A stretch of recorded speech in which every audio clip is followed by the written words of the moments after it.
Bismillahirrahmanirrahim. Alhamdulillah hamdan katsiran thayyiban mubarakan fih kama yuhibbu rabbuna wa yardah, wassalatu wassalam ala nabiyyina Muhammadin wa ala alihi wa sahbihi wasallam.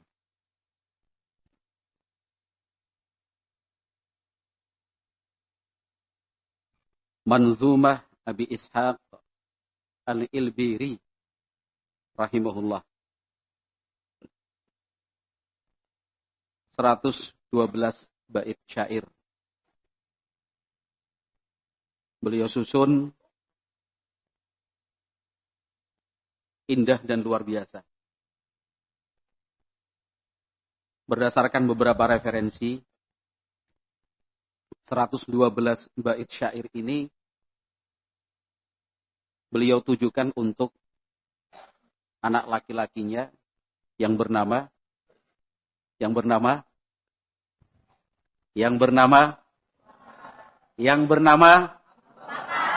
baik, bagus. Jazakallahu khairan. Yang bernama Abu Bakar. Tapi ada juga referensi yang menyebut bahwa Abu Bakar itu hanya sebuah sebutan saja. Yang sebenarnya itu ditujukan kepada ya siapapun. Tidak hanya untuk anaknya sendiri.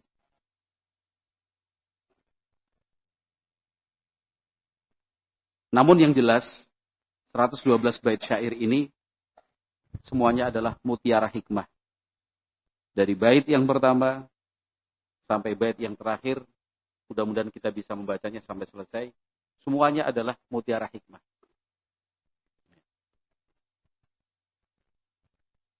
Dalam bahasa yang biasa saja, kata-kata ulama adalah hikmah. Apalagi kalau sudah disusun menjadi bait-bait syair.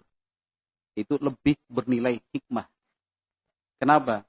Karena bahasa syair itu berbeda dengan bahasa prosa atau bahasa biasa yang kita gunakan sehari-hari. Betul-betul diintisarikan, diperas.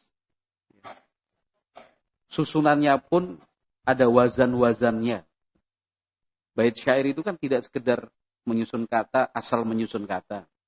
Tapi di sana ada wazan. Wazan itu timbangan. Ada alat ukurnya. Kenapa bait syair itu terdiri dari dua penggal? Kalau halamannya itu dia luas, berarti kanan dan kiri. Tapi kalau halamannya kecil seperti ini, dia atas dan bawah. Itu atas dan bawah seimbang loh.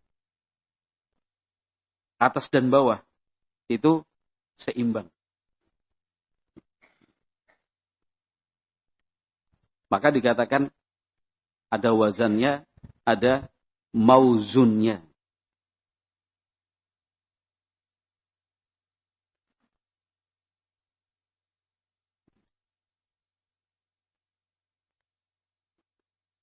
Yang paling mudah sajalah. Terakhir kemarin yang kita baca itu bait yang ke-77 ya.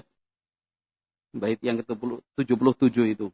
Wa tushfiqu lil musirri 'alal ma'asi wa tarhamuhu wa nafsaka ma rahimta. Itu kalau ditimbang itu sesuai wazan. Coba atas dan bawah. Ya kalaupun ada perubahan itu biasa, kombinasi namanya. Itu kalau diperhatikan atas dan bawah, harokat dan sukunnya, itu mirip, bahkan sama dalam bait syair. Kalau di atas, wa, berharokat atau sukun? Berharokat atau sukun? Oh enggak dijawab. Wa, berharokat atau sukun? Di bawahnya, wa, berharokat atau sukun? Harokat. Di atasnya tu. Di bawahnya ta. Berharokat atau sukun? Harokat. Sama-sama berharokat. Tush. Huruf ketiga sukun. Yang di atas. Huruf ketiga yang di bawah. Tar. Harokat atau sukun? Sukun. Fi. Ha. Ku. Mu. Hu. li, dan seterusnya. Jadi hitungannya itu harokat sukun, harokat sukun, harokat sukun. Apapun harokatnya. Mau fathah, mau dhammah, mau kasrah. Tanwin itu dihukumi sukun. Artinya dari satu aspek ini saja, kita sangat yakin bahwa 112 bait syair ini benar-benar disusun dengan indah. Tentang apa? Al-Imam Al-Albiri rahimallahu ta'ala menyusun 112 bait syair ini. Tentang apa? Kita mulai dari sebelah kanan atau sebelah kiri? Atau tadi yang sudah dapat hadiah kita tanya? Itu paling aman itu. Tentang apa? Al-Imam Abu Ishaq Al-Albiri rahimahullah menyusun bait-bait syair ini. Satu, seingatnya boleh. Satu, sudah yang pakai kacamata saja. Jangan dilepas kacamatanya. Kita lihat dari sini nih kacamata. Nggak ada. Ya, satu. Ya. Jangan dilepas kacamatanya. Satu tentang. Ayo mas. Tentang apa? Seingatmu, semampumu. Secara global saja boleh. Abu Ishaq Al-Albiri rahimallahu ta'ala itu menyusun 112 bait syair itu tentang apa? Nasihat tentang apa? Baru ikut? Atau sudah ikut dari pertama? Enggak bersuara? Udah volumenya tak besarankan dulu. Kik, kik, kik, kik. Ya, udah gede itu volumenya. Tentang apa? Ayo. Gak usah malu. Malu ada tempatnya. Takut ada waktunya. Kalau sekarang tempatnya bukan tempatnya malu, waktunya bukan waktunya takut. Ya. Abu Ishaq Al-Albiri berbicara tentang ilmu. Satu. Tentang lanjut. Yang kacamata berikutnya nih. Tentang apa? Dunia. Tentang akhirat. Nah, iya, dunia akhirat. Betul memang tentang ilmu, tentang dunia, tentang akhirat. Tentang, mana tadi itu yang kacamata tadi itu? Nah, iya, tentang nggak ikut. Baru ikut ini. Bulan kemarin ikut nggak? Ah, tentang apa? Tentang ilmu, tentang dunia, tentang akhirat. Oh, ini masih ada yang kacamata ini. Tentang syukur, zuhud. Ya, betul, tentang zuhud. Terus kita sisir ini sekarang. Ini kacamata juga ini. Tentang masa muda. Ya. Tentang ilmu, tentang kehidupan dunia, hakikatnya seperti apa. Motivasi untuk mengejar akhirat. Tentang masa muda. Ya. Tentang hidup itu mesti zuhud. Tentang apa lagi? Masih ingat? Ingat nggak? Tentang? Jangan lihat kanan kiri. Ini urusanku dengan urusanmu. Urusan kita berdua. Nggak ada teman yang membantumu pokoknya. Tentang apa? Mau jawab nggak? Nggak. Pas. Lewat. Tentang? Iya. Yang kacamata juga ini. Pokoknya kacamata ini. Tentang?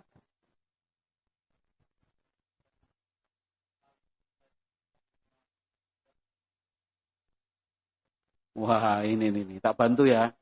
Tak bantu ini. Kata yang menjawab, nasihat-nasihat ini bukan tentang anak muda. Yang tua juga. Udah, tak sampaikan, Mas. Tenang. Ya, belakangnya lagi yang kacamata. Saya sengaja nggak sebut nama ini. Terus, yang kacamata, belakang.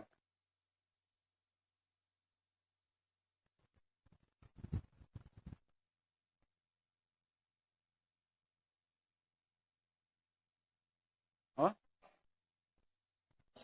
Harta yang sesungguhnya adalah ilmu. Betul. Lanjut, Mas. Kacamata. Introspeksi diri. Betul, bagus. Ada lagi nggak yang kacamata nih? Dilepas. Oh ini. Ya. Tentang hinanya dunia. Sama sih tadi dunia. Ini pengembangannya ini. Ya. Bagus. Ada lagi yang kacamata? Sudah, ini sudah. Ini. Tentang apa?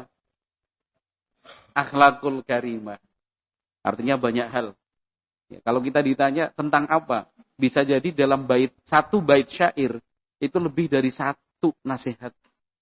Ya. Disampaikan al-Imam Abu Ishaq al-Ilbiri rahimallahu taala. Baik, kita lanjutkan. Bait syair yang ke-78.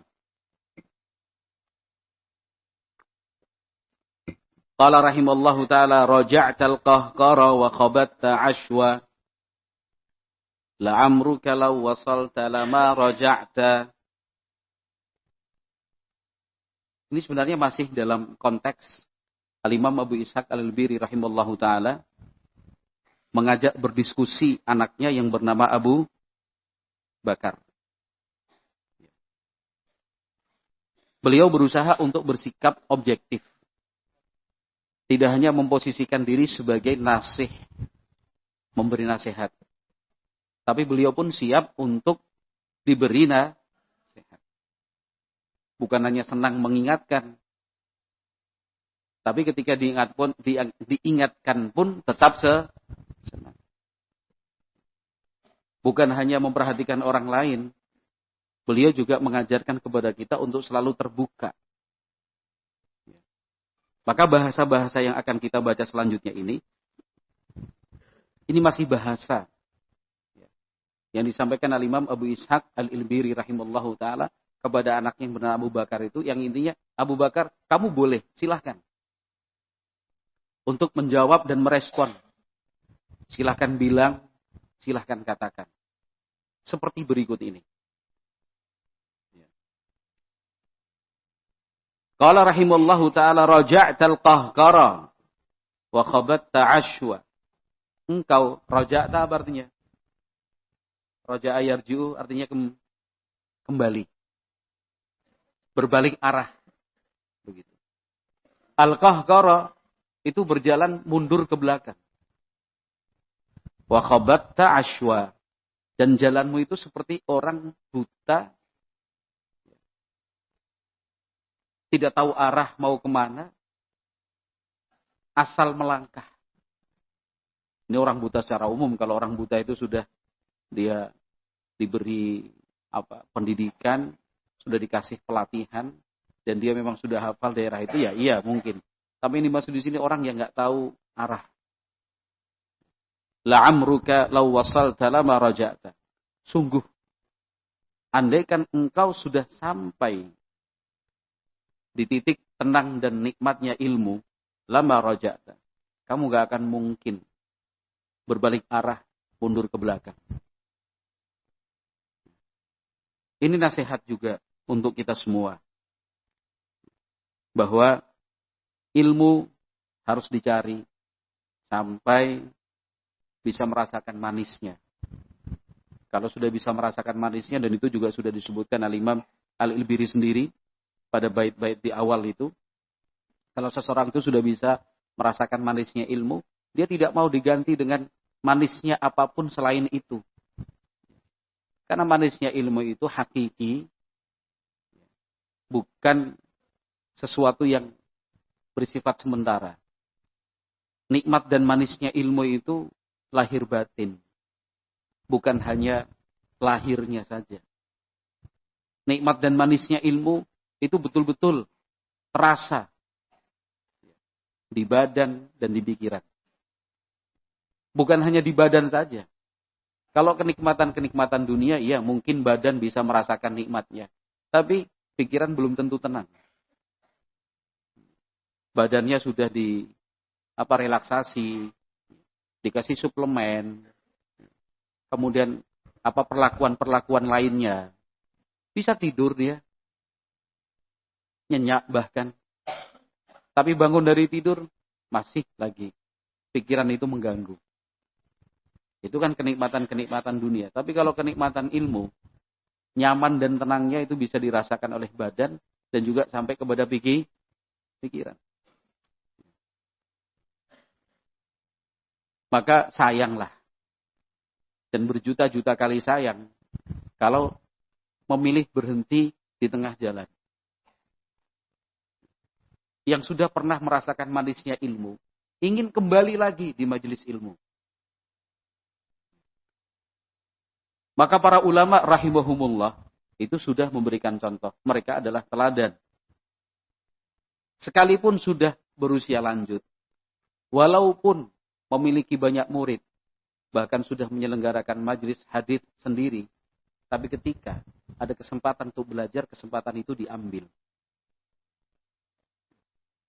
Ketika terdengar dan tersiar berita, ada seorang ahlul hadits datang ke negerinya, dia tinggalkan majelisnya untuk bermajelis dengan ahli hadis itu. Tidak peduli umurnya lebih tua ataukah lebih muda. Sepantaran ataukah beda tingkatan. Dia nggak peduli. Yang penting majelis ilmu. Menjadi pendengar itu lebih menyenangkan daripada menjadi pembicara. Hadir duduk menyimak lebih menenangkan daripada duduk di atas. Maka para ulama kita mengajarkan seperti itu ya. Kembalilah ke majelis ilmu, kembalilah ke majelis ilmu, kembalilah ke majelis ilmu. Nikmatnya luar biasa. Tidak usah dan jangan sampai menunggu ketika kesempatan menghadiri majelis ilmu dicabut, baru kemudian menyesal. Tidak usah. Dan upayakan jangan sampai mengalami penyesalan. Pertahankan istiqomah di majelis ilmu. Bersabarlah menjadi seorang talibul ilmi. Kalau misalkan sampai sejauh ini sudah cukup lama, tapi hatiku kok belum tenang-tenang juga. Sudah belasan bahkan puluhan tahun saya belajar agama, menjadi santri, ikhwan yang ngaji. Tapi masih belum juga merasakan manisnya ilmu. Itu bukan alasan untuk berhenti. Justru semakin terpacu semangatnya. Sambil introspeksi diri. Ada apa? Yang menghalangi untuk bisa merasakan manisnya ilmu itu apa? Kan bisa dideteksi. Mungkin niat yang kurang tulus. Barangkali semangat untuk mengamalkan ilmu masih kurang. Barangkali teman dan kawan yang mengelilingi kita salah pilih. Mungkin di hati kita masih ada noda-noda duniawi. Ada tujuan-tujuan yang lain. Mungkin itu perlu diperiksa. Karena yang lurus-lurus saja, itu pasti bisa merasakan manisnya ilmu. Maka berbahagialah mereka yang sudah bisa membedakan antara duduk di majelis ilmu dengan jauh dari ilmu. Kalau dia sudah bisa membedakan, oh duduk di majelis itu menikmat, tenang. Tapi kalau sudah di luar, jauh, majelis ilmu ditinggalkan, dia merasa resah dan gelisah. Lalu kemudian terpanggil untuk kembali di majelis ilmu, berbahagialah. Yang menjadi problem itu, ketika dia anggap sama di majelis ilmu ataukah di luar sana. Masalahnya adalah ketika dia sudah jauh dari majelis ilmu, dia merasa tidak mengalami perubahan apa-apa. Itu alarm, tanda bahaya. Hati bisa jadi sudah kehilangan fungsi. Mungkin telah mati. Karena hati yang masih hidup, hati yang sehat, itu bisa merasakan ini pahit, ini manis. Lidah kalau sudah mati, dia nggak bisa lagi membedakan rasa. Hati pun demikian. Kalau hati itu sudah mati, dia nggak bisa membedakan. Dia pikir sama saja. Qala rahimahullah, walau wafaita rabbaka duna dhanbin wa naqashaka al-hisaba idzan halakta. Andaikan, kata Abu Ishaq Al-Albiri rahimahullah, andaikan wafaita rabbak, besok di hari kiamat engkau berjumpa dengan Allah Rabbmu duna dhanbin, tanpa ada dosa. Andaikan ini, andaikan. Wa naqashakal hisaba. Tapi kemudian kamu diperiksa dengan teliti dalam proses hisab. Idzan halakta. Kamu itu pasti akan hancur binasa. Wala wafaita rabbaka duna dhanbin wa naqashakal hisaba idzan halakta. Itu yang enggak punya dosa. Atau dulu dia berdosa kemudian diampuni dan mendapatkan maghfirah darinya. Orang yang datang bertemu dengan Allah Subhanahu wa taala pada hari kiamat tanpa membawa dosa, itu pun binasa kalau nuqishal hisab. Kalau mau diteliti dengan rinci satu persatu, detil satu hal yang paling kecil sampai hal yang kecil lainnya, itu enggak ada orang selamat. Kok bisa sih? Bisa saja. Namun Allah Subhanahu wa taala seperti yang sudah kita ketahui, Maha Pengasih, Maha Penyayang, Maha Pengampun. Orang enggak punya dosa kok, enggak bikin salah. Kok bisa binasa? Bisa. Contohnya apa? Nikmat yang Allah berikan. Nikmat yang Allah berikan. Berapa banyak itu? Banyak. Tapi yang kita syukuri semua tidak. Yang sudah kita anggap bersyukur sudah sempurna? Belum. Lalu itu kalau satu persatu diperiksa, nggak ada yang selamat.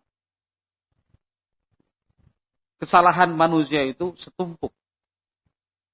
Tumpuknya tinggi lagi. Dosa-dosa manusia itu banyak. Kekurangan-kekurangannya sudah tidak terhitung. Itu kalau satu persatu dicek dan diperiksa, nggak ada yang selamat, kata Al-Imam Al-Albiri. Idzan halakta, kamu pasti akan hancur. Mesti akan binasa. Apalagi kalau datang bertemu dengan Allah membawa dosa. Tidak membawa dosa saja sudah hancur. Lebih-lebih kalau membawa dosa. Allah Azza wa Jalla itu wa ya'fu an katsir. Yang Allah maafkan itu sangat banyak dari manusia. Walam yazlimka fi amalin. Allah Subhanahu wa taala tidak menzalimimu fi amalin. Untuk amalan apapun, Allah itu tidak zalim. Kalau amalan itu baik, Allah akan berikan balasan yang baik. Bahkan berlipat-lipat. Kalau seorang hamba melakukan dosa, Allah Subhanahu wa taala tidak akan memberikan siksa di luar batas dosa yang dilakukan oleh hamba. Itu pun sudah banyak yang diampuni oleh Allah Subhanahu wa taala. Sehingga walam yazlimka fi amalin. Allah itu tidak menzalimimu. Walakin akan tetapi asirun an takuma bima hamalta. Tapi akan terasa berat. Asirun itu berat. Usrun, asirun. Akan tetapi pasti terasa berat. An takuma bima hamalta. Kalau engkau menanggung dan engkau membawa beban dosa-dosa dan kesalahan-kesalahan itu. Artinya apa? Artinya ketika seseorang itu mengalami kesulitan, rasa-rasanya ada beban begitu berat di pundak dan di pikiran.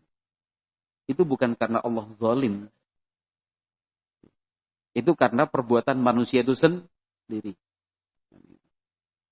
Wa ma zalamahumullah walakin anfusahum yazlimun. Allah tidak zalim kepada mereka, tapi mereka sendiri yang menzalimi diri sendiri. Ketika seseorang itu dihadapkan dengan masalah yang tidak selesai-selesai, tidak usah dia salahkan siapapun, dia koreksi dirinya sendiri, salah apa yang dia lakukan, dosa apa yang telah dia perbuat. Karena susah dan masalah itu terjadi karena kesalahan yang dilakukan sendiri. Allah tidak menzalimi. Semua bentuk kesulitan, baik di dunia maupun di akhirat nanti, itu adalah akibat dari perbuatan yang dilakukannya sendiri. Walau qad ji'ta yaumal fasli fardan wa absartal manazila fihi syatta. Walau andaikan qad ji'ta, kamu betul-betul sudah datang yaumal fasli, pada hari kiamat, di hari keputusan yang akan Allah tetapkan. Farda, apa artinya farda? Sendiri. Tiap-tiap orang itu kan akan bertemu dengan Allah Subhanahu wa taala sendiri. Ma minkum min ahadin illa sayukallimuhu rabbuhu wa laisa bainahu wa bainallahi turjuman. Itu Nabi Muhammad SAW sudah menjelaskan ya, bahwa tidak ada seorang pun dari kalian kecuali pasti akan diajak berbicara oleh Allah Subhanahu wa taala, hanya antara dia dengan Allah Subhanahu wa taala. Laisa turjuman, laisa bainahu wa bainallahi turjuman. Enggak ada yang menerjemahkan, enggak ada yang ketiga, enggak ada. Masing-masing mempertanggungjawabkan apa yang dia perbuat sendiri. Walaupun di dunia sudah sepakat enggak, kita besok bareng-bareng. Atau ketika di dunia mengatakan, udah kamu berbuat dosa bareng-bareng, nanti saya yang nanggung semuanya. Udah dosanya saya yang nanggung. Nggak bisa seperti itu. Orang-orang kafir kan bilangnya begitu sesama mereka. Wal nahmil khatayakum. Sudah biar kami aja nanti yang nanggung dosa-dosamu itu. Udah ikut aja, ayo mainkan. Kalaupun dosa-dosa nanti ntar gue nanggung. Ya nggak bisa. Nggak bisa. Seperti itu. Masing-masing harus bertanggung jawab. Wala taziru waziratun wizra ukhra. Nggak ada itu besok pada hari kiamat satu orang menanggung dosa yang dilakukan orang lain. Nggak. Kalau ditambah dosanya, iya. Tapi kalau dipindahkan, tidak. Ya, karena dia yang mengajak-ngajak, dia yang ngajarin, dia yang memfasilitasi, iya. Dosanya dia ditambah dengan dosa orang-orang yang mengikutinya, tetapi tidak mengurangi dosa orang-orang yang mengikutinya. Jadi kalau mau ngajak-ngajak, ajak-ajalah yang baik.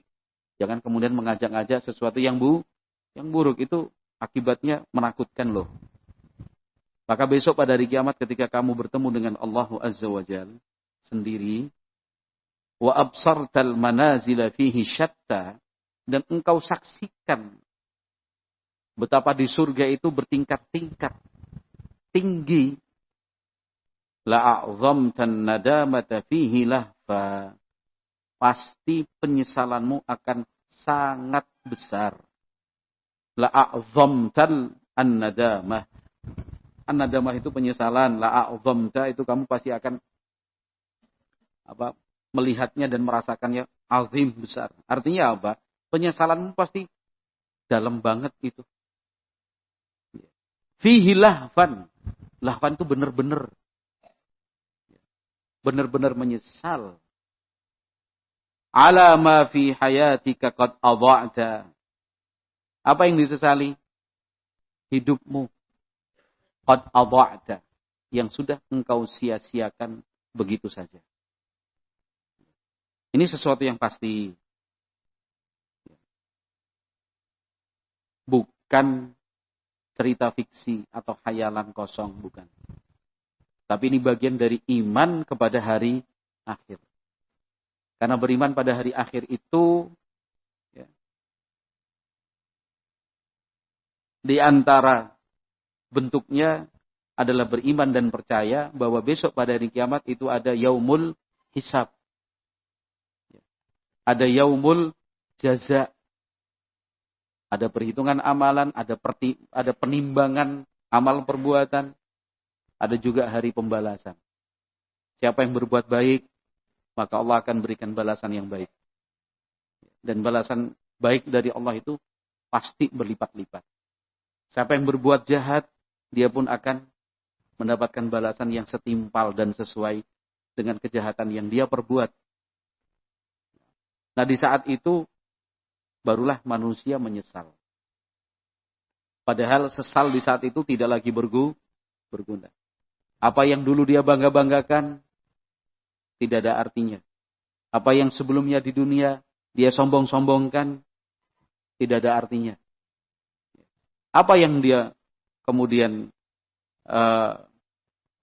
miliki di dunia?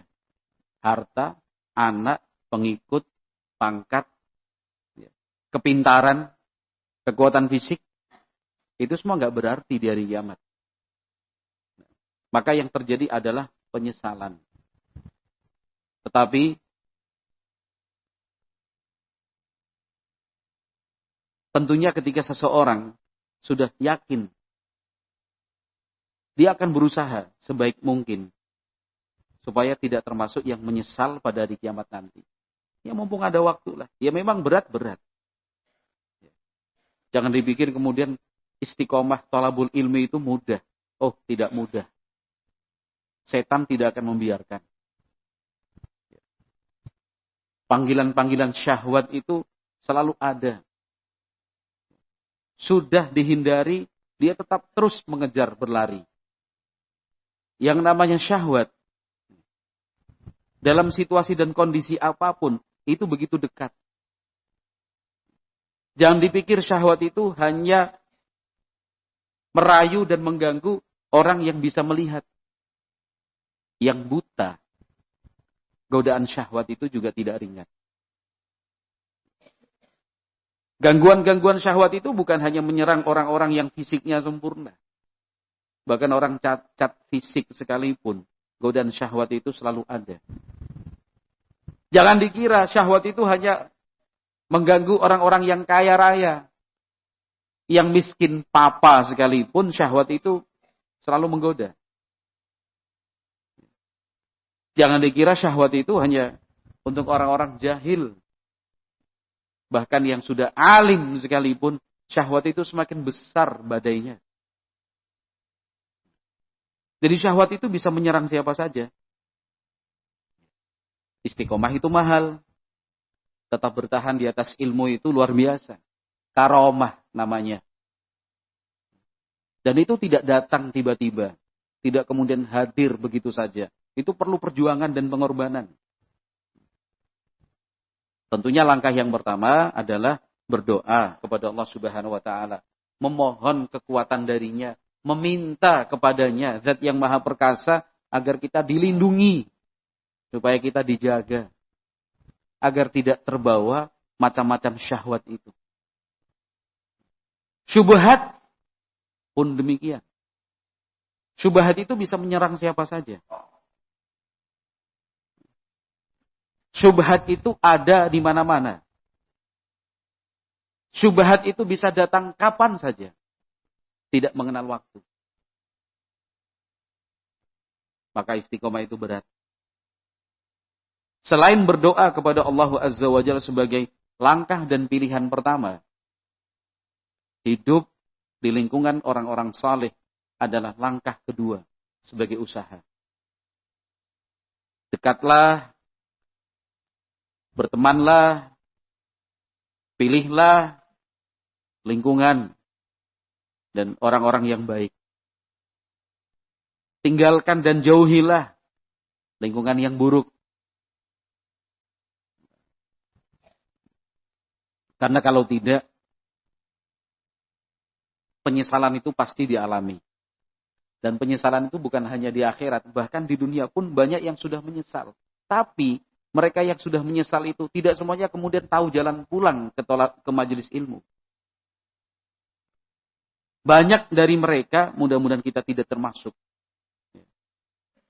Banyak dari mereka itu menyesal tapi tidak tahu bagaimana caranya. Mereka tidak paham di mana jalannya.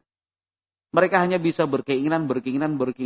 Mereka hanya bisa menyesal. Tapi kemudian digilas dan dilindas lagi oleh syahwat dan syubhat itu. Sesekali muncul, tapi setelah itu hilang lagi. Hari ini timbul kembali semangatnya untuk thalabul ilmi. Tapi bingung dia. Harus dimulai dari mana? Yang dulunya santri, berprestasi. Yang dulunya punya semangat tinggi dalam thalabul ilmi. Yang sebelumnya luar biasa. Banyak orang memuji. Tapi karena satu dan lain hal, dia tinggalkan majelis ilmu. Setahun, 2 tahun, 3 tahun. Baru terasa penyesalannya. Menyesal. Tapi terus bingung. Ini mau bagaimana lagi memulainya? Kadang diganggu oleh rasa malu. Ingin kembali ke pondoknya yang lama. Sudah takut jika dicibir. Khawatir. Kalau nanti tidak diterima atau bahkan diusir. Tenggelam lagi dalam syahwat. Terbawa lagi oleh arus syubhat. Ketika dia merasa susah, sempit. Ingat dan mengenang lagi. Iya, dulu nikmat ya di majelis ilmu. Ternyata tidak sebanding sedikit pun antara ilmu yang dulu dicari, yang dulu dipelajari, dengan kehidupannya yang sekarang. Iya, memang kalau urusan uang, betul. Sekarang uangnya banyak. Dulu sedikit. Ya betul, sekarang apa-apa bisa, apa-apa dapat. Apa yang diinginkan bisa dikerjakan. Kalau dulu ketika menjadi santri, apa-apa dibatasi. Semua-semuanya